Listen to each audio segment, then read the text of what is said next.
Both of us sit here today as some of the winners of the social media age. Because we were engaging with new technology, because we were trying to lean forward, we've made mistakes, and those mistakes have sometimes been really consequential. To some degree, we participated in creating Frankenstein. You've been stepping back and reflecting. What have you noticed? Big part of what's happened in the 10 months that I've been gone and the unbelievable change that we've seen in our politics is that Dennis Prager was sidelined, Jordan Peterson was sidelined, and Charlie Kirk was murdered. There is a very bizarre Christianity that is emerging in America right now. It's not fundamentally about faith. It's not fundamentally about the transformative power of Christ and his gospel. It is fundamentally political. I think one of the problems for these young people is that we've made it easy for them to self-identify as victims.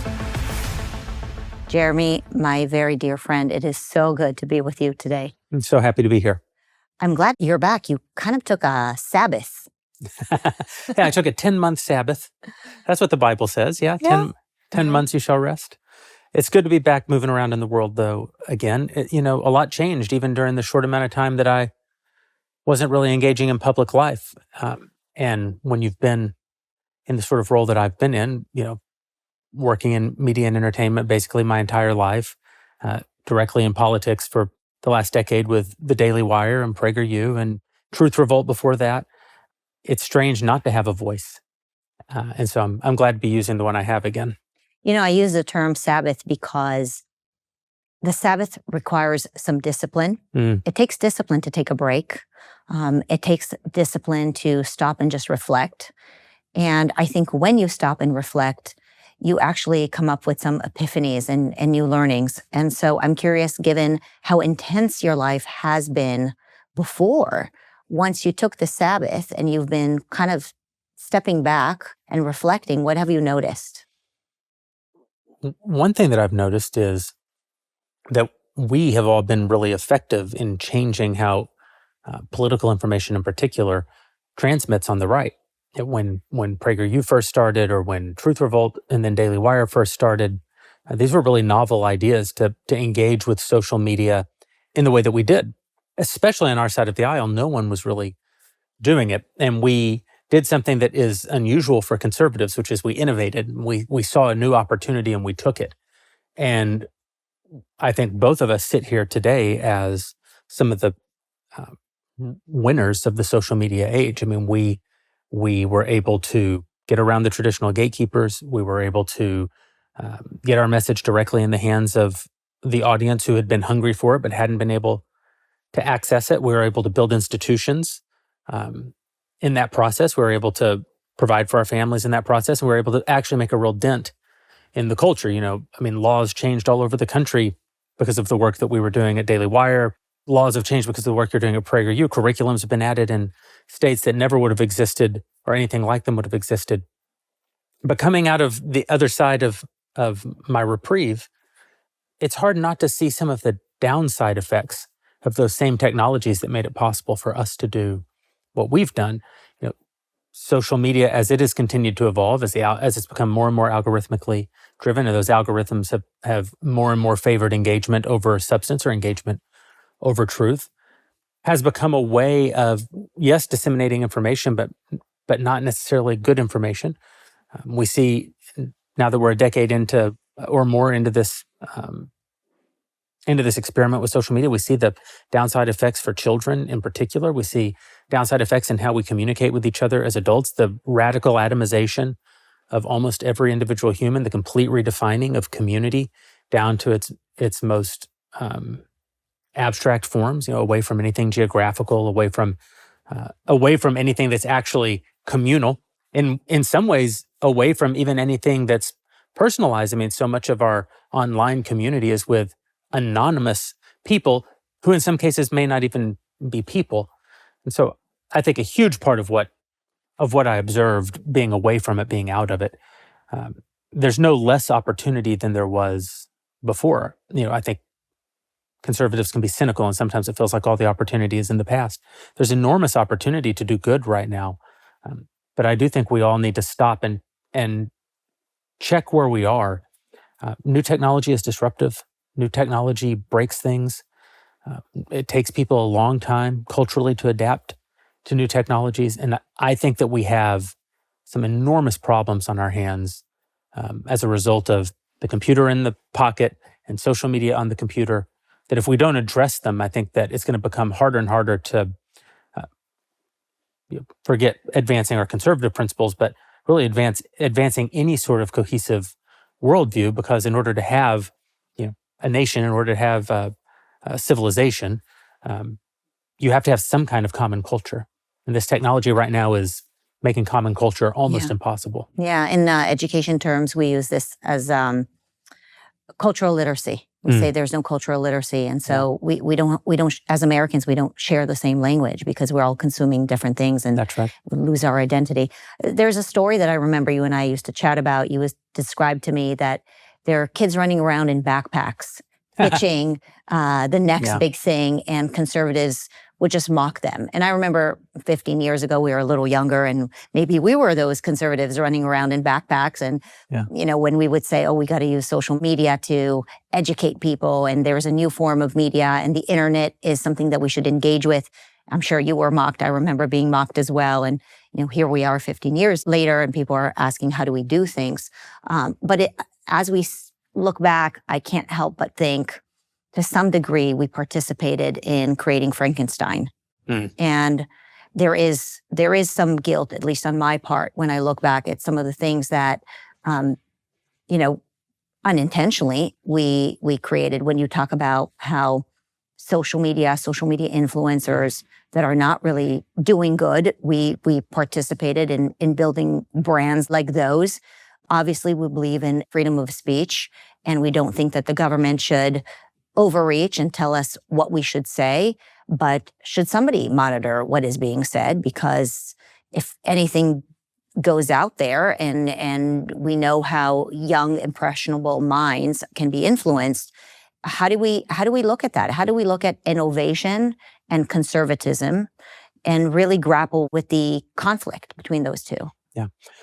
Well, to the first piece of that, I think, I believe I stole that from Tommy Swanson 15 years ago, this idea that the reason that conservatives didn't have a presence in social media or even own a social media platform is because if a kid with a backpack walked into the, some conservative billionaire's family office and said, hey, I designed this piece of software for ranking how hot the girls on my college campus are, but I think if you gave me a few $1,000,000, I could turn it into the most important engine for communicating ideas in all of human history, they'd call security on the kid. And we're in a similar place now where, the conservative reaction to AI right now is following the exact same playbook of the conservative reaction to all emerging technologies. We're dead set against it. We're catastrophizing about it. May it never be stage of reactionary politics right now. In 10 years, we'll be in the why are none of the AI companies conservative? Why do all the AI companies hate conservatives? And 10 years after that, we'll be in the, hey, we're raising money to start a Christian AI or a conservative AI. And we'll be like, AI is 20 years old. What are you talking about? Yeah. That race was lost a long time ago. It's in the DNA of conservatives, I think, to be reactionary. And it's in the nature of conservatives as we try to preserve the best of our past, sometimes to paint with too broad a brush and try to preserve things that are superficial and not substantive. We've done a poor job, as it turns out, over the last generation of conserving the values of our society. We've done a poor job of conserving the most important institutions of our society, the church, but all the way down to the Lions Club, the Boy Scouts. We've failed at conserving the things that we should conserve. And meanwhile, you log onto social media and you see all these trad influencers. There's nothing funnier, I think, on earth than a 24-year-old trad influencer girl on Instagram or TikTok, churning her own butter or something. And you think, butter, the fact that you can buy butter at the store is one of the great things about progress, and the fact that you're doing this on an iPhone probably means that the whole thing is a LARP. I'm not sure that I buy any of this. But that's it. It's much easier to conserve the superficial than it is to conserve the substantive. And as conservatives, it's very hard to think about what do our values look like in a future? What do they look like in the face of emerging technology? What do they look like in a world that doesn't look superficially like the world of yesterday, or in some ways, in some mechanical ways, doesn't look at all like the world that we grew up in? How do we take the values that we learned from the past, the great lessons of the past, the great lessons of history, both moral and political traditions that we have, and project those into a future that creates tension for conservatives? I think we haven't always done a good job. I think you, in your career, have done a particularly good job at it. I like to think that I've done a little bit of good in that regard. But to your point, because we were engaging with new technology, because we were trying to lean forward, we've made mistakes, and those mistakes have sometimes been really consequential. You and I have both contributed to some bad actors gaining success in the movement and in the medium.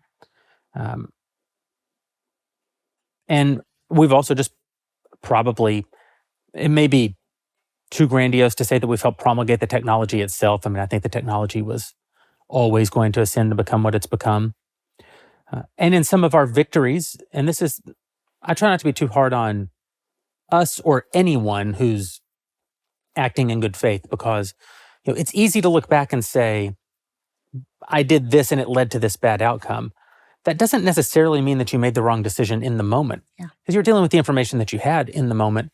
And I also don't like this thing that sometimes we're also guilty of as conservatives, where we look back at any moment in history and say, in that moment in history, people had agency, or we had agency, but there's been zero agency ever since. And this is, I joke about our mutual friend, Michael Knowles, who will sometimes say, well, everything went wrong at the Council of Milan in 1218. There was no Council of Milan of 1218, but I'm not as smart as Michael Knowles.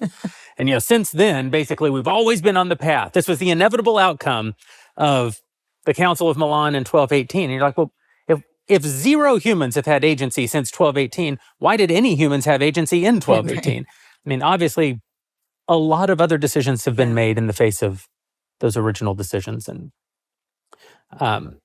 but that doesn't mean that we don't have some responsibility for those mistakes that we've made, or that we shouldn't be working as hard as we can to find ways to learn from those mistakes, both in how we interact with the world, but also in how we help build and inform the structures that might help other people make better decisions. Yeah, or maybe have some better discernment after going through things. You just learn. You don't know. I mean, you touch the hot stove once. Yeah, hopefully you do. That is exactly it. I'm going to tell this story, which I've never told publicly, but I tell privately quite often, mostly because it will humiliate my little brother. It's always a fair goal. It's a fair goal. I have a little brother. He's an incredibly talented musician, Will Boring. He scored or wrote the soundtrack for our movie Lady Ballers, which is this great 80s retro kind of sports movie score. But when he was little, Will became the embodiment of this idea that while some people can learn from the mistakes of others, another group of people can only learn from their own mistakes. And then there's a third category, which is my little brother, William, who can't learn from his own mistakes, because when he was 2 years old, he was taking a bath. And at that time, we only had one phone in our house, and it was on, like everyone's, it was on a very long cord. So it was right outside the kitchen, and my mom could get all the way to the bathtub, to the kitchen sink, or to the bedroom with this phone cord, right? So she's bathing my little brother. He's probably sub-2, and the phone rings. And my mom steps out to get the phone, and as she does, she hears a blood-curdling scream. Crying, screaming. She comes running back into the bathroom. Now, he's in 2 inches of water, right? And it's barely a bath at all. It looks like he's in 2 inches of blood. The whole thing has become a bathtub full of blood. There's blood in his hair, blood on his face. He's screaming. She's screaming. As it turns out, my Nana's on the other end of the phone. She's screaming. My mom grabs my little brother out of the bathtub, doesn't even know where he's hurt, right? Drying him off, trying to find the blood, ruining the carpet, and discovers that as soon as she had turned her back, he had picked up the razor from the edge of the bathtub and shaved off the pad of his thumb. Horrible. Everyone's crying. 20 minutes later, everyone has calmed down. And she's sitting on the floor holding him. She stopped crying and he stopped crying. But he's a bloody mess, and now she's a bloody mess. She drains the bathtub, and she thinks, well, I've got to wash the blood off of this kid. So she sits him in the bathtub. She turns on the water. It starts to fill up. She turns around to get a towel. She hears a blood-curdling scream, and he shaved off the pad of his other thumb. Oh, my. We have to not, and this is just a generally good lesson in life, we can't be my little brother. No. Who's a better man than me. But he's the butt of the joke in this story. After this story, how could you have created Jeremy's razors? Is it just another dig at your brother? It was a bit masochistic. I'll grant. But yeah, we've all shaved the pad of our thumb once or twice. We have to make sure not to get the other one, right? Yeah. Okay, so given that you are willing to go into personal stuff, not about me, only about my younger siblings. I want to find out about the key, because for as long as we've known you, you've had this key around your neck, and I don't think I know where it came from. Yeah, well, as it turns out, the key, I think, says a lot about me. And the first thing that it says is I'm exactly the kind of guy who wears a conversation piece around my neck and then never has the conversation. So I think that's the first. The key belongs to the Garza Theater in Post, Texas, which is a silent movie theater built at the turn of the century. Post is a boutique community founded by the serial magnate C.W. Post. And it's a bit of a social experiment. I mean, the history of the town is really fascinating. But turn of the century, they built this silent theater. Almost a century later, it was converted into a playhouse. And when I was 13, it's where I first started sort of engaging with adults and ideas of career and storytelling, because I was invited to participate in shows at the theater. And when I was 15 or 16, I was given a key, and it was sort of my first adult responsibility. I would get there before anybody and open it up and be the last one to leave and close it all down. And it bent mysteriously in the lock one day. That part of the story would take up the entire podcast and would require bourbon, not coffee. I didn't think too much of it at the time. I threw the key on my dresser at home and got a new key. But after a couple of weeks of just, I didn't clean my room. Of course, I was a teenager, and just seeing the key, I thought, I had enough presence of mind to realize this is a very formative experience. Both specifically and generally, my experience at that theater was very, very formative. And so I put it on a string, and it's been around my neck for 31 years now. That's interesting, because you've been through so much, and this key has just been through it with you. Yeah. The key, I think probably the key meant something to me early on, and it means something about me now. But I'll also say that in 31 years of thinking about the key, there's probably some Eastern tradition that I know nothing about, again, because I'm not as smart as Michael Knowles.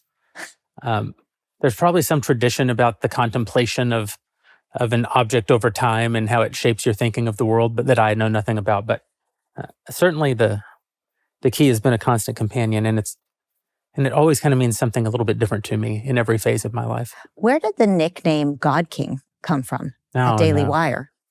Well, you can blame Andrew Klavan for that. Lowercase g, lowercase k, of course. Andrew took to calling me the God King. You'd have to ask him why. I think it's because, my role in the company was to sort of drive things into existence, particularly in those early days. Like, you know what it is when you're trying to build a business, you're just willing things into existence every day. And so I think it was just a cheeky moniker that he used to sort of both keep me humble, but also also recognize the effort that I was putting into things. I've been called the self-proclaimed God King, but that's absolutely not true. I was proclaimed by a bald novelist.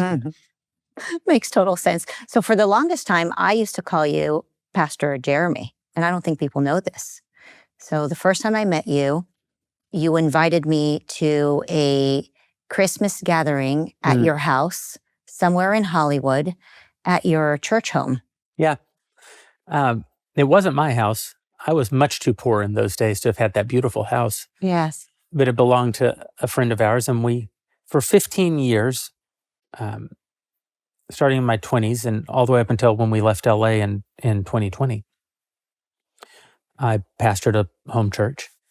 And, it's one of the most important experiences of my life. I mean, those are really formative years, obviously, for all of us. And in terms of building a community and becoming an adult and and navigating life in the city. And we were really fortunate, I think, to have this community that started as a men's Bible study, and we would gather on Wednesdays, and then very quickly became a Sunday thing. And we met in a couple of different homes over the years. And I guess that I had a privileged role in that I got to help a lot of my friends navigate major life moments. And it was a very sort of expository Bible teaching. We'd park in a text and live there for a long time. I think we spent like 7 years just going through the Gospels one time. It didn't lack depth or rigor, but it was mostly about coming together as a community and growing together. And there are a lot of fun things that come out of that. One of them is that I got to officiate the weddings of like half of my friends. And I'm one of these sorts of people. I think this is probably true of a lot of entrepreneurial folks, but I learned through teaching, or I learned through doing, and then I learned through teaching. So it was an important part of my life as well, in that having that responsibility every week to teach out of the text forced me to learn it and wrestle with it and grapple with it myself. And so it was being Pastor Jer was an important part of my life. Many from Hollywood would attend your church. Yeah. I don't want to get anybody in trouble, but it was all in those early days, it was all people in their 20s trying to make it in the industry. And many of them were at the time beginning to have careers, and many went on to have really successful careers. It's kind of fun to look back. I'd be interested in talking to Alan Estrin from PragerU about this too. For all of us who sort of spent so much time trying to navigate the industry, it's interesting to see that even your friends who fail in the industry end up going on to be successful. There's something about just fighting that constant battle. I mean, I always say LA is constantly trying to kill you. Hollywood's constantly trying to kill you. So even people who never get their big break all go on to create these wonderful things or contribute these important things into the world. And I think it's just because if you can withstand it long enough, you're in fighting shape for whatever God brings into your life after that. For sure. Being an entrepreneur means getting kicked in the face every single day and then just waking up tomorrow morning and going for more. And so yeah, that's right. Maybe living in Hollywood allows you to get kicked in the face enough to be able to withstand what it's like to run a business. Yeah. Whenever you meet somebody who's just starting off trying to scale a business, they always have this idea that, they're 2 hires away from things getting easier. And, you and I've been through enough now to know that it only gets harder. Yeah. And it becomes hard in a way that you couldn't have imagined possible, and that you certainly could have never borne when you were getting started. But it's like any other sort of resistance training, right? You do it long enough and you can lift weight that you couldn't have imagined lifting when you first started. But it really is. You read any of the great the Isaacson biography of Steve Jobs or Musk, or just the amount once you know that the guy who's worth $500 billion still vomits, and can barely get out of bed some mornings, you just realize, oh yeah, it never becomes easy. Yeah. It only gets harder. And one of the things I've missed in this last 10 months of not operating a business at scale is that challenge. I loved living in LA because it was hard. I loved running a business because it was hard. I've loved making movies because there's nothing harder than making a movie. It's a job so hard that it's impossible, as Phelan McAleer once told me. I like who I am best when I'm having to face down those enormous challenges. Yeah, I'd imagine. You are the typical rubber band, and if we don't stretch you, you just feel like you're not living your purpose. Yeah, you just lay around and get brittle. Absolutely. Well, I'm really glad that you're back. I want to talk a little bit more about religion, because you are one of the people who have introduced me to the beauty of Christianity during my formative years, when you invited me into your church and talked to me about just your faith and your beliefs and the courage that you glean from the Bible. And there's a very bizarre Christianity that is emerging in America right now, something that feels very unfamiliar to me. At least all of our mutual friends who introduced me to Christianity never quite behaved the way what I'm seeing right now. Most of it is online, so maybe the experience of Christianity on X or on social media is not real Christianity, but I don't quite know what to make of it. Well, there's definitely a reactionary movement right now that I don't want to discount every aspect of it as not being authentic. I don't want to accuse people of not having an authentic faith, although certainly a lot of it is powered by people who do not have an authentic faith. But it's more of a reactionary political movement using Christianity for sort of tribal purposes. If you're trying to build a political movement, you have to have something that you can rally people around. And one thing that we've been observing it on the left for most of my life, and now we're observing it on the right, is that the sort of critical theory approach to politics can be very, very useful in breaking people from their prior political convictions. It can be very, very useful in building an audience. It's rewarded now on social media by the algorithm, left and right, in ways that we've never seen before. But it essentially says over time, everything you've ever been told is a lie. Every institution you've ever belonged to existed to exploit you or oppress you. And therefore, nothing can be depended upon. Nothing is trustworthy. You can't trust the church. You can't trust the government. You can't trust your neighbor. You can't trust our mythology. I've said of people like Tucker Carlson, he's engaging in a kind of rhetorical statue-toppling. Antifa tears down statues of George Washington and Thomas Jefferson. Tucker Carlson tears down our belief in the moon landing or the virtue of America's role in the Second World War or America as the victim of 9/11 as opposed to a perpetrator of 9/11, the government perpetrating some sort of horrible attack on its own people. That is just rhetorical statue toppling. And it's for the exact same reason that Antifa does it. It's to remove from us the narrative structure on which our civilization is built. If the government lied to you about the moon landing and the government murdered you on 9/11 to trick you into engaging in foreign wars, and on the one hand, and on the other hand, the great accomplishments of the country in defeating National Socialism in Europe in the 1940s, if all of those things are actually bad, if all of those things are actually lies, then what are we? We have nothing in common. There is nothing to conserve. That's one interesting point about what Tucker does. It is fundamentally not conservative. There is nothing. You're not conserving anything if you're not conserving the narrative structure that undergirds the society. If you're not conserving our history, then you're conserving nothing. It's actually a very leftist epistemology, and it's a very cynical and cultish way of trying to build a new political movement. And I think that's what we're witnessing with this sort of reactionary Christian tribalism that you're observing. It is fundamentally political. It's not fundamentally about faith. It's not fundamentally about the transformative power of Christ and his gospel. What it's fundamentally about is saying, you've been lied to, you've been controlled, you've been exploited, you've been oppressed, you can depend on nothing. Here's a tribe. This tribe has its own structure around it, its own deep history, in some cases a 2,000-year-old history.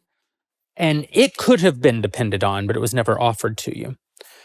And so you wind up seeing it expressed in, you see political Christianity of this reactionary flavor expressed in ways that are antithetical to the gospel. They're antithetical to the ministry of Christ. They're antithetical to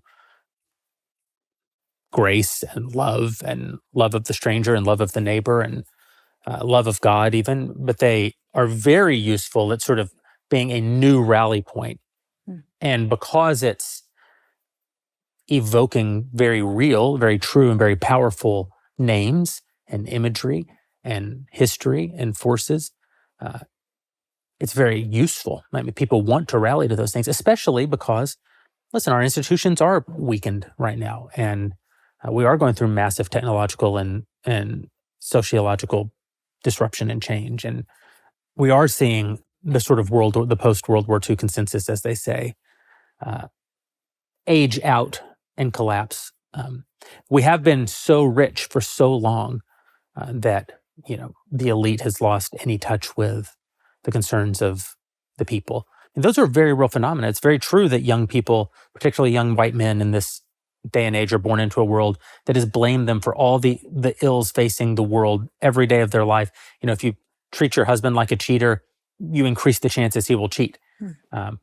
Because at the end of the day, you're giving him all the consequences of cheating and none of the upside. Eventually, he might as well get some of the upside if he's getting all the downside. So young anyway. men who have been called racist, xenophobic, call them racist, homophobic, you call them anti-Semitic, Nazis, they say just, you know what, the hell with it, just that's what I'm going to be. Why wouldn't you just be it? You know what, the question I wanted to ask you, which you kind of answered, but I want to better understand is, why would somebody who would call himself America First, who is going to raise his kids here in the United States of America, want to do things that are so maladaptive to Americans, that are so destructive to Americans? And is it in fact because he is trying to build a new political party? Is that what they're trying to do? Because it feels a little like when you study the Muslim Brotherhood and how it started in Egypt, what they did was they blended this populist Marxist ideology with a religion that people already had an affinity for, Islam. Yeah. The blend of Marxism and Islam is what led to the Muslim Brotherhood. Right. Political Islam. It became political Islam. Yeah. It galvanized the youth. It allowed them to blame the others. Obviously, the first group they blamed were the Jews, and then they came after the Christians because the Jews are the easiest group to blame given how small they are. And so you don't worry about losing them as a populist vote, yet everybody knows about them because if you read the Old Testament, you know about the Jews and the Israelites. And so this is oftentimes the case with populist movements. They'll start blaming the Jews and they'll blend politics with, again, a religion that people have an affinity and a connection for. And that's how essentially the Muslim Brotherhood gained power all over the Middle East. Is that what they're now doing with Christianity or even Catholicism and politics in America? You have a religion that people already have a strong affinity towards for obviously good reasons, but then you politicize it because many of these people who are suddenly these big self-proclaimed Catholics I'm sure it's fine to self-proclaim whatever you believe in, but it's happening really fast. These very, very public conversions into Catholicism with pictures and images all over Instagram. It just feels weird. And it does take me back in time to when I was studying the politicization of Islam via the Muslim Brotherhood. Yeah. I think that's astute. I think what's happening right now is not limited to the Catholic Church. There are a lot of sort of dark, reactionary political expressions of Christianity right now online. You see it a lot, though, in the trad Catholic movement. And I think in part the reason is, as people are looking for something that feels permanent, that feels like it hasn't, that feels like it has been conserved, then the traditions of the Catholic Church can draw that people who are looking for that, obviously. But also I think that Catholicism has a weakness in its immune system that makes it easy for these people to exploit. Protestantism isn't really a thing. You can't compare Protestants and Catholics because Protestantism is so diverse. It represents, thousands of denominations. Probably There's not one leader who tells everybody what to do. Right. And so for that reason, the evangelical or the Protestant world, if you can call the Protestant world a world, it's a looser term. But cults are going to be much more prevalent among Protestants because Protestantism, as an ism, has a weakness in its immune system that stems directly from the fact that it doesn't have a centralizing, unifying, hierarchical and historic form in the same way. so I say that to say that everybody has weaknesses in their immune system. No religion has a pure immune system. That's right. But a unique problem for the Catholic Church is that because it's a sacramental expression of Christianity, it becomes very difficult to say that someone who keeps the sacraments of Catholicism isn't expressing Catholicism truthfully. It's just a quirk. It's a quirk in the system. So you have, I think, a lot of people who want to do harm in the name of Christianity. I think that they find that it can be easier to do that if you express as Catholic than if you express as any sort of American mainstream evangelical denomination. But if you want to die from drinking the Kool-Aid, you're not going to be Catholic. You're going to be over here on the evangelical side or whatever, Protestant side. But I think that's part of why it's. But I say that to say, there are a lot of obviously amazing American conservative Catholic voices who are in no way a part of this thing that's happening. So it isn't a Catholic problem. Catholicism is not reactionary and anti-Semitic and engaged in this political effort to undermine America. I'd imagine they're incredibly upset about it. Many Catholic friends of mine have called me and said, we feel like we're being robbed. And I'm sympathetic to that. I get it. Yes. But what is happening, I think you're correct about what's happening. You said why. Why would someone who is America First and wants to raise their kids here, why would they engage in this program? And it's very hard to assess the motives of public figures.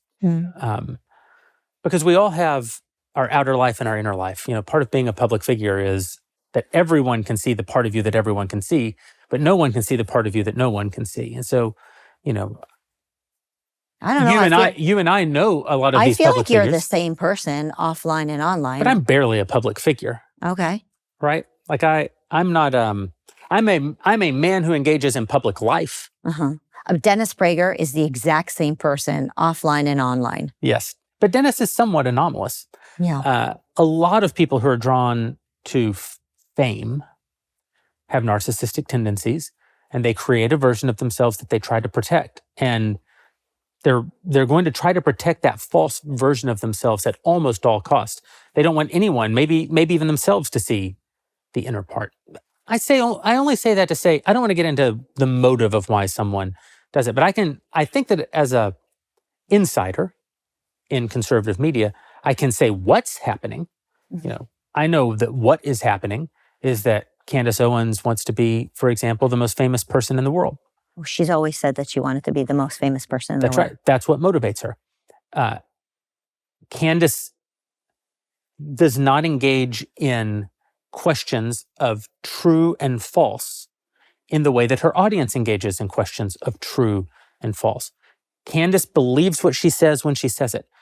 She can contradict herself 1 minute later in a conversation, and she now believes that. The thing that she says is useful to her exactly when she says it. But she's not constructing some sort of ideology that she feels that she's bound herself to.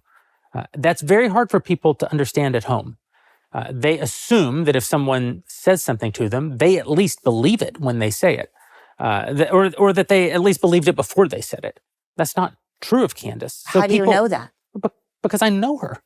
Because you know her. Because she says things like, I want to be the most famous person in the world. Because I've been in conversations where she's taken both sides of an issue. I've seen the effect that she has on people in real life, and I've seen the effect that she has on people online. I know that what she is engaged in, therefore, is fundamentally not a political project.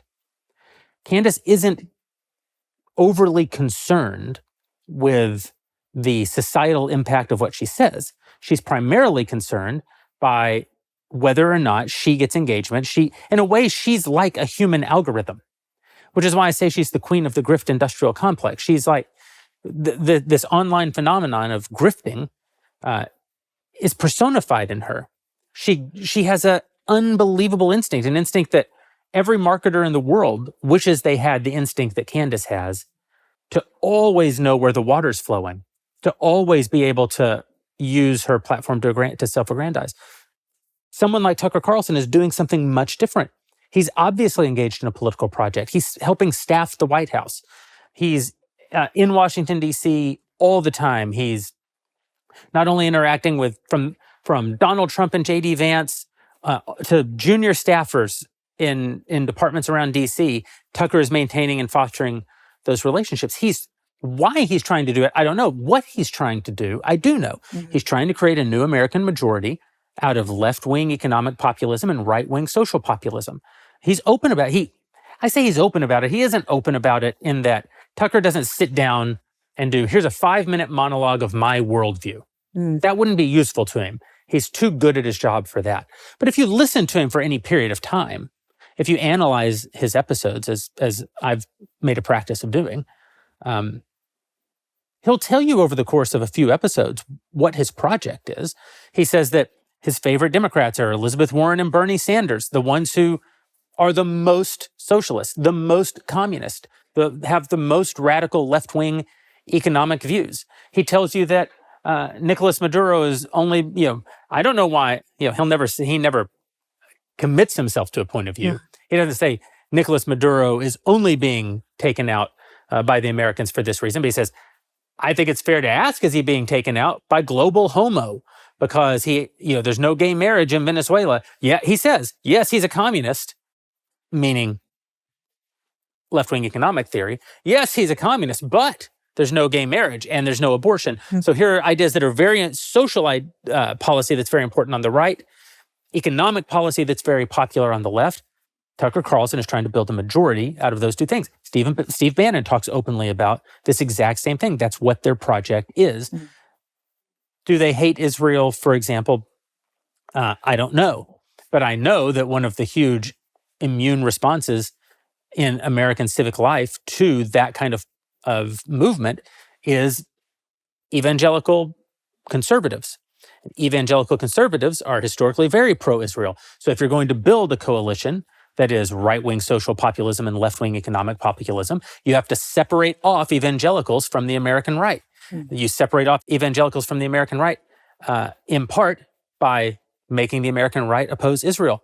Also, you can't win over the left-wing economic populace if you're pro-Israel, because the left is already anti-Israel. So support for Israel politically is an impediment to any program that tries to assert this new American majority populism concept that people like Bannon and people like Tucker Carlson are engaged in constructing. So you can start to understand why they do the things that they're doing, why they say the things that they're saying, if you understand what project they're actually engaged in. If you want to get to the question of what motivates them to do it, now you're out of my pay grade. I'm not Tucker Carlson's therapist. I don't know why he wants this. Is it power for power's sake? Is it megalomania? Is it that he truly believes that there's a better world? Just on the other, all we have to do to get to a better world is completely destroy all the foundational structures and institutions of our country. Listen, Tucker Carlson's not trying to save any kind of Western civilization that we know anything about.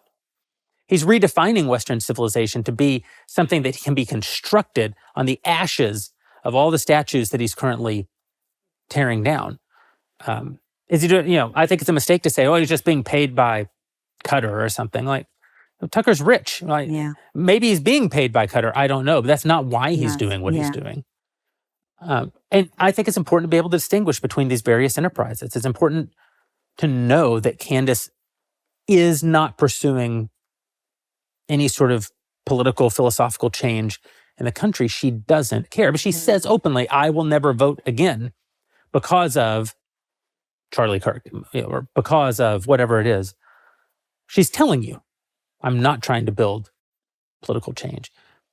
We have to quit treating, therefore, Candace like she's a political actor. She's not a political actor. Marketing machine. She's a marketing machine. And what she's selling... That's really ultimately why I hired her and then you hired her, because... There's nobody better. There's nobody better at understanding how to work the algorithms than her. The most raw talent that I've ever encountered. And she got her goal. I mean, her goal was, no matter what, she'd become the most famous podcaster in the world. And she was. Probably 3 of the last 5 months, she's had the #1 podcast in the world. At all costs. At all costs. I think it's very interesting as you distill this, and I don't think we need to focus so much on Candace, because I think we understand really what's going on there. What is really vague and harder to understand is this new movement within the right. Yes.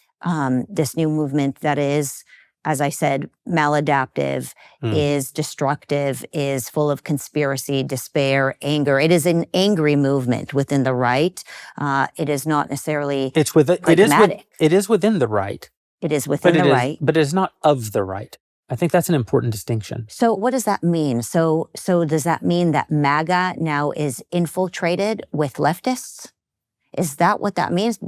When you mentioned that there are seating employees within our government, within the Trump administration, who essentially don't believe in the MAGA project. They don't believe in conservatism. So what do they believe? Where is the energy going towards? Is a new Republican Party, a destruction of the current Republican or MAGA party? It seems to be big. I read Rod Dreher's piece, which I really recommend reading. Rod reports that there are probably over 30% of, I don't know what we call them, groypers, angry Republicans. Some of them are called the disaffected youth, I guess. They're the staffers in D.C., but they're not just in D.C., they're all over the country. And they've become quite relatable to a large segment of our population. They're upset about the economy. They feel like they're never going to be able to buy a home. Many of them are men who feel like they can't get married because there are no conservative women out there. I've heard all the reasons why they're attracted to this new group within MAGA. Yeah. Why? What is happening there? Well, is it planned also? Is it a planned political project? You mentioned Tucker, you mentioned Steve Bannon. I mean, Steve Bannon loves planning political projects. For those of us who've known him forever, it's what he talks about all the time, right? He would talk to all of us about planning political projects. And so is there a new planned political project within MAGA? There is a plan. I mean, Nick Fuentes famously says, "Trust the plan." That's one of his catchphrases, right? Okay. There is a plan, which is probably only loosely articulated, which is to get past this whole Trump moment. He came in as a sort of very disruptive force. He was larger than life, and he broke through walls, and he broke through boundaries. But the problem with Donald Trump is that he's not a part of whatever this new political movement is. You know, Donald Trump is not a, 20th century American conservative. He is something uniquely Trump. He is distinct from, say, the Reagan conservative movement or the Bush conservative movement, or I think if you even go back, he's not exactly a small government guy. He's not really an institutional guy. He doesn't care that much about tradition. I mean, Donald Trump's unpredictable and a very unique figure. But what Donald Trump isn't is engaged in a movement to create an American majority out of left-wing economic populism and right-wing social populism. He's barely either. He's actually almost the opposite of that. That's right. And so I think that for some in the circle that we're describing, Trump was useful insofar as he was useful. He was disruptive. He injured the establishment, which had already done injury to itself. But now we're thinking past Trump. Right. So 3 Trump years from now, one way or the other, everybody. Donald Trump's not the president. Not getting any younger, right? He's in his 80s. So now, what are they trying to do with MAGA? Hijack it to do what? Well, MAGA. So is that what it is? They want what power? I'm bumping on? Yes, of course. They have enough money. I mean, you mentioned Tucker Carlson has tons of money. Well, you never have enough money, but yes. But now it's power? Well, I want to push back. I think where I'm bumping is that you keep saying, what are they trying to do with MAGA? I just don't think there is a MAGA beyond Donald Trump. Donald Trump and MAGA are synonymous. That's his political movement. That's like if Joe Biden came out and said, yes, we can. No, nobody would have bought that. That's Barack Obama gets to say, yes, we can. You don't get to say, yes, we can. It's the same. Like the next Republican can't run on MAGA. MAGA is the coalition built by Donald Trump, one of the most successful political coalitions in history, which has ascended him to the White House twice. but it isn't what's coming. So I think what I would say is that this group of people believes, and you got to be careful again ascribing them motive or beliefs, but I think that what they observe is that in strongman totalitarian states, it's easier to effectuate change, and it's easier to, in some ways, if you're in control of that government, of that power, it's easier to create a world that you want to live in, as long as you're the one in charge of it. So you can go say, well, the groceries are cheaper in Russia. Well, yeah, I mean, first of all, whether that's even true, but command economies have the ability to set prices. Now, that it may not be effective, it may not be efficient, people may starve to death, but superficially, you're able to get the level of control that you want. And I think that people have felt very out of control through these tumultuous times for a long time. I'm not talking about the young people. I'm talking about the architects of this new politics. I'm talking about Steve Bannon. I'm talking about they haven't liked the direction of the West. They haven't liked the direction of America. We probably agree with a lot of their diagnosis of these problems. They think that what's between them and fixing them is raw power. And they think that the way to get that power is through this new politics. And in order to get it, you have to completely disrupt what's come before. You have to get rid of all the institutions and all the mythology and all the narrative structures on which the country is built so that you can come to power. It's like, I want to use an example, but it's just one of those examples that if you use it, you lose the argument automatically in people's minds. But we've seen this throughout history, that if you want a truly revolutionary form of government, you have to sweep aside the government that came before. Yeah. I don't think that the end result of this is minor constitutional fixes or changes within the bureaucracy or changes within the pass a couple laws. No, they want sweeping change in the country. And they're using the techniques that have been used by cults throughout history, which it is a weakness in the human being that when someone shows us that we've been lied to, we immediately trust them. If someone comes along and says, you've been lied to your entire life, your immediate thought should be, man, I'm gullible. I should be careful what I believe. Instead, it's, now you're who I trust. Tell me more. And so it's a very powerful tool, Yes. a very powerful form of persuasion to tell people that everything they believe is a lie.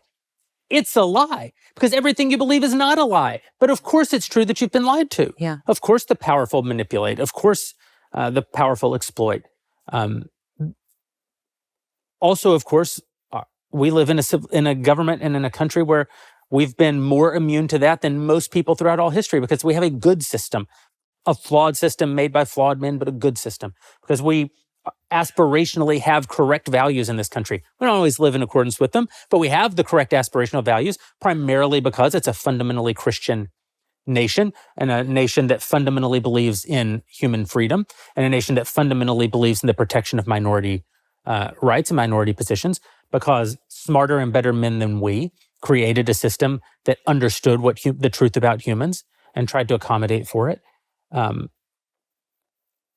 But it's a lie to actually say that the best system is the worst system. It's a big lie. Right. And it makes you now trust those people. And so if you take then young people who's following this new political program, it's primarily these young people who have borne disproportionately the consequences of the failures of the generations that have gone before them.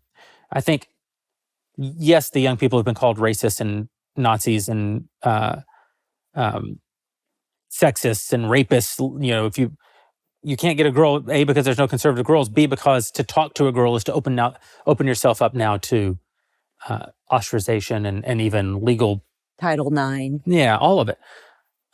Yes, they've grown up in some of the most uncertain economic times. Yes, they're concerned that they can't buy houses. Now, I think that a lot of that is also false. I think that they are being told the worst news constantly. So they by are being malactors. told that they're victims, just like with they're being told that they're BLM. victims. So just like Black That's Lives why I Matter. say this is a left-wing epistemology. That what people like Tucker are serving up is fundamentally a left-wing way of thinking about the nature of truth. It's fundamentally a Well, left-wing it's the way of way thinking to about the build world. a populist movement. The way to Yes. build a populist movement is to tell people they're victims, to tell That's right. them that they have been on the outside, but they deserve to be on the inside. And then you create a new insider group and you Yes. invite them in so they no longer feel like they're outsiders. So when you have young men Yes. who have been treated in classrooms all through their entire lives as outsiders in their own nation, and then you say to them, I'm going to let you in to the inside group. But in order to have an inside group, you have to have a new outside group. That's right. And so you have the inside group and the outside group. You're a racist and you're a Nazi and you're a sexist. Also, we're never going to allow you to talk to other humans. Also, we're going to lock you in your house for 2 years because of the flu. Also, we're going to radically atomize you and individualize you away from any sense of community or any sense of shared heritage or any sense of shared purpose. We're going to give you ubiquitous pornography in your pocket at all times. You can access it anywhere, anytime, any place. Yes, that is a group of people who are actually victims of the failures of our society. And yet, the only way to succeed in life is to not perceive yourself as a victim, even when you have been victimized. But it's a very tall order to say to people who've been victimized, don't see yourselves as victims. And it's a much more compelling argument to say to people who've been victimized, you've been victimized, I'm going to show you a new way. Everything that's been told to you is wrong. Here's the new way. That's a great way to seize power. What about the people in between? So we talked about the inside group, the people who are actively building a movement, who may want a new form of power because they don't like whatever that happened before. And these are people who are probably thinking through and acting through, and maybe what they're doing is evil, maybe what they're doing, in their opinion, is good. But then there's the next bucket, the bucket of people who they're not necessarily running the show. They're not necessarily building this new insider group, but they're also not necessarily rejecting the insider group, right? And so they're in between. How do we react to that? Is that something that we just accept as human nature? Is human nature one that basically says, I don't want to stick my neck out. I see that some people are doing some bad things, but I want to get invited to everybody's parties.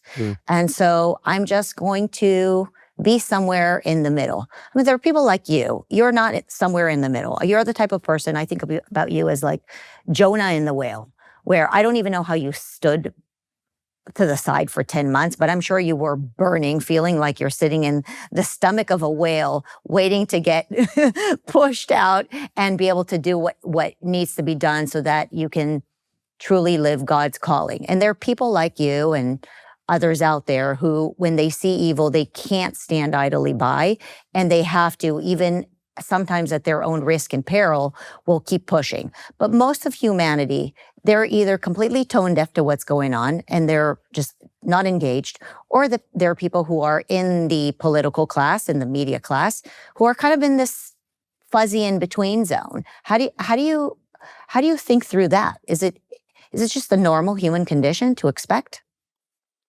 Sure. Well, we're all, every one of us, driven to some degree by self-interest. One of the real challenges in life, I think, is to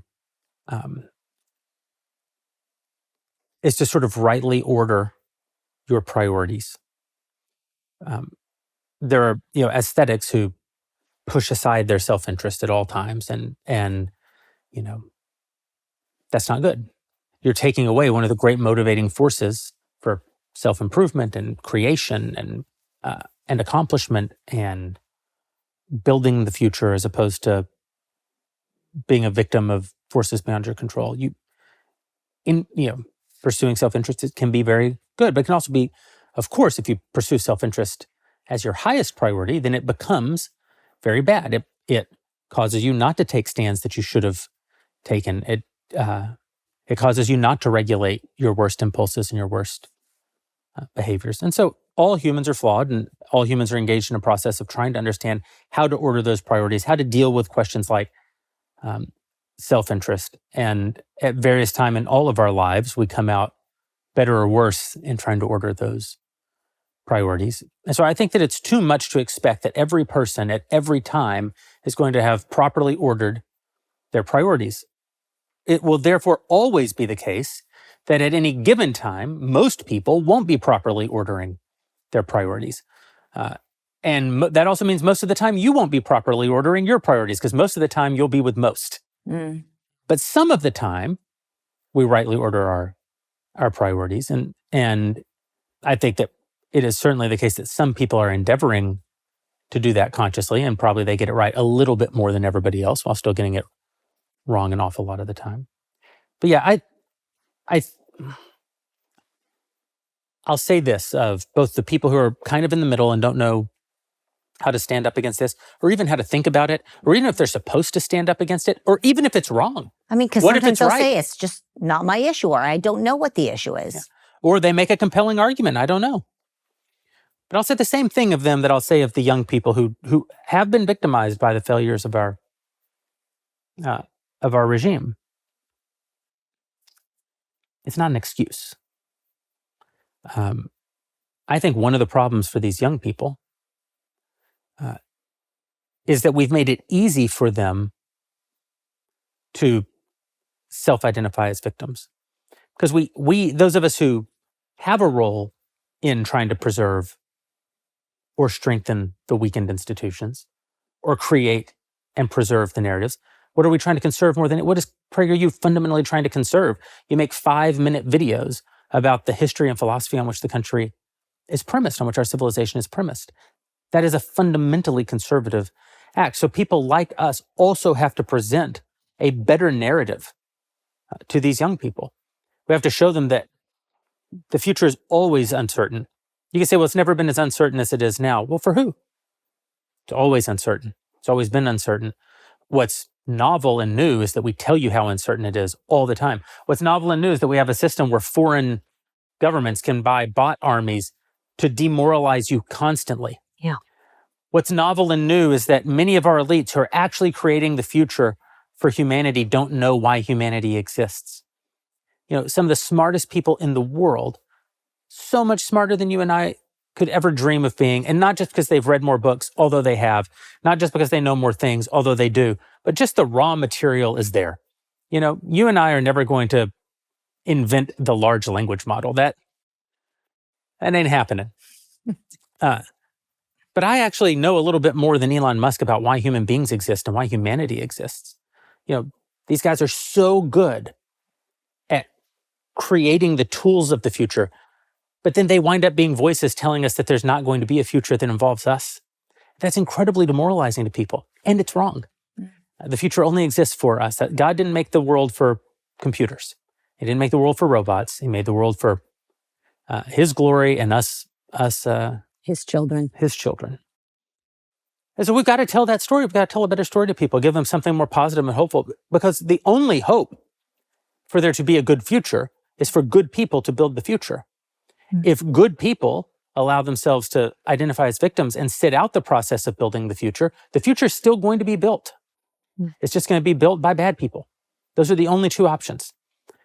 So I just think that we have, you know, you and I, we started this conversation talking about how we've made mistakes and we've had failures, and we both employed Candace Owens. You know, I might become Catholic just for penance sake. I don't know. I'm sure we owe some debt for it.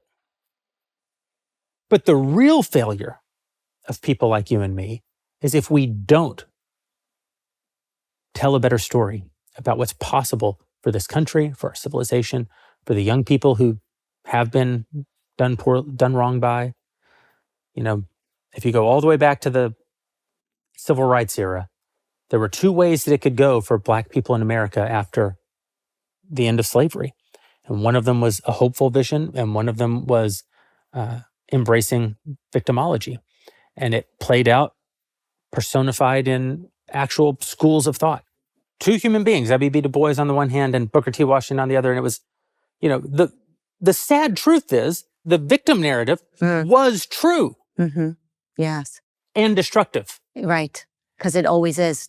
It's always destructive. The hopeful school of thought, the hopeful narrative, that you can do something about this, that you do have agency, you can make a difference in your own life and in the world in which you live in, is also true. Right. It's just harder. Right. So our message isn't you haven't been done wrong. Our vision is you don't have to live as though you have no ability to do anything It's about so what? that. It's so what? So you can what? keep going. And that's always been the case. I'm really glad that you brought this back to the issue of how the individual can actually fix their own lives. And, the problem seems so big, Jeremy. You talk about AI and the economy. And when we talk about these big issues, it's when one can feel despair. Yet so many of the solutions are actually quite basic and biblical in your personal life, right? Yeah. Including the very basic act of finding somebody that you love, getting married, having children, taking responsibility over your family and your spouse, right? That is actually a very, very basic and very pragmatic solution. These are the things that Charlie Kirk would talk to Dennis Prager about, and we would talk about how really ultimately refocusing yourself on building something of your own rather than destroying something or pointing fingers at something.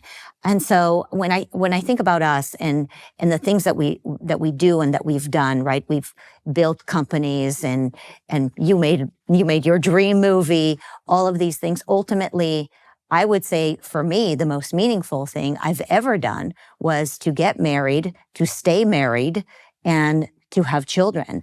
And I know that you haven't spoken that much about that part of your life, your marriage and your children. I'd imagine during your Sabbath of the last 10 months, how has that played a role in your life, even your recovery from not being stretched as an entrepreneur every single day? Have you had a chance to spend more time with your wife and children? And by the way, another question that I've been meaning to ask you, we're going a little over time, but I think this is interesting enough to go further. Many, many people who have very busy careers, who suddenly retire and spend time with their family, find so many more hours with their family, hours that they didn't spend together in the past. What was that like? Yeah. So honestly, one of the joys of the 10 months was spending more time with my wife and daughter. And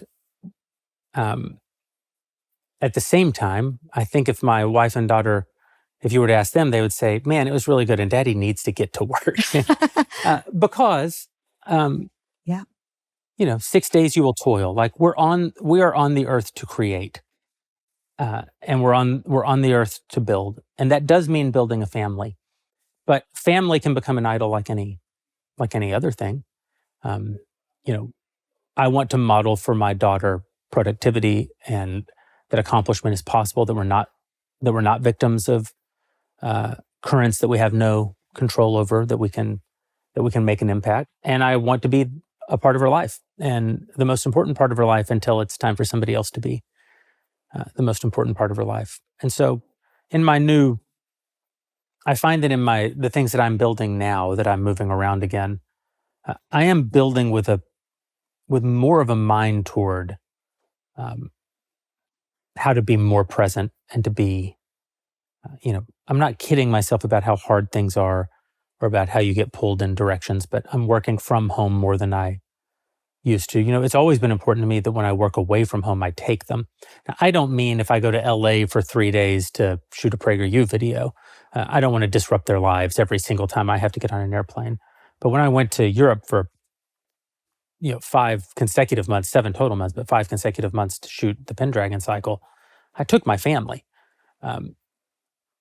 It wasn't easy for them. That was a very hard setup. They're in a country where they don't speak the language, and she was very young at the time. My daughter was only 3.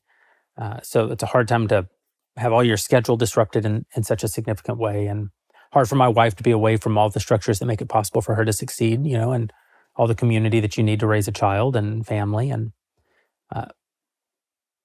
but like it wasn't the Normandy invasion. I was making a movie. I couldn't justify leaving my wife and daughter and going to the other side of the world for months and months.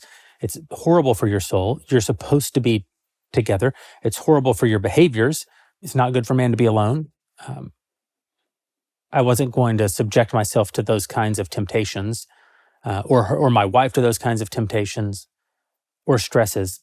It's better to be together. And so That's not a new thought by any means for me, but as I build anew, I'm thinking more and more about how to keep a bigger physical presence in my daughter's life, because this is, we're not charting new territory here. This is well known.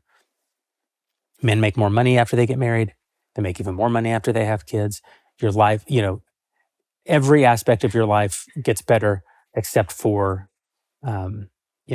like time with your buddies or time playing video games. And I'm not against time with your buddies, and I'm not against men playing video games. Those are people need hobbies, and people need community. But those are really the only things that take a hit when you get married. Every other part of your life gets better. Yeah. You become better because you have to. It's what we talked about at the beginning. Resistance training is good. Yeah. Marriage is a kind of resistance training for your character. You don't become who you are until you see yourself mirrored in your spouse, until you see your flaws through the reaction of a person who depends on you and counts on you and can be uniquely hurt by you, and is uniquely sensitive to your behaviors. And then you have a child and you're like, oh, well, I wasn't fully me until I had a child who depends on me completely and who looks to me to shape them and guide them. And so I just think that, the most practical thing you can do as a young person probably is go to church, read the Bible, get married, have a kid. Jordan Peterson, you hate to give too much credit to individual humans. But a big part of what's happened in the 10 months that I've been gone and the unbelievable change that we've seen in our politics is that Dennis Prager was sidelined and Jordan Peterson was sidelined and Charlie Kirk was murdered. And those three men were doing as much to tell young men that they had agency and that there were active things that they could do to build a better life for themselves and a better world around them, has had a real impact. Yeah.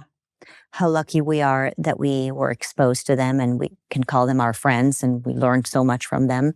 And I think it's also why it's so important that anybody who was touched by any of these people stands up and fights for good, because I think that's what they want. I know that's what they want. We've heard from them that that's what they want. They don't want their fight to stop, their fight for humanity to end because they're sidelined. I actually think if you want to really do something good for somebody like a Jordan Peterson or a Dennis Prager or for Charlie, step in and do good, right? That's what they would want. There were friends of Charlie who, after his assassination, would say things like, Charlie was the good guy, now you're stuck with me. And that's a great line.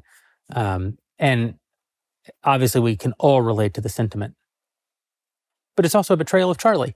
What we should be saying is, Charlie was a good man, and now you're stuck with 1,000 good men who are going to rise up in his Amen. In his honor. Amen. Or by his example.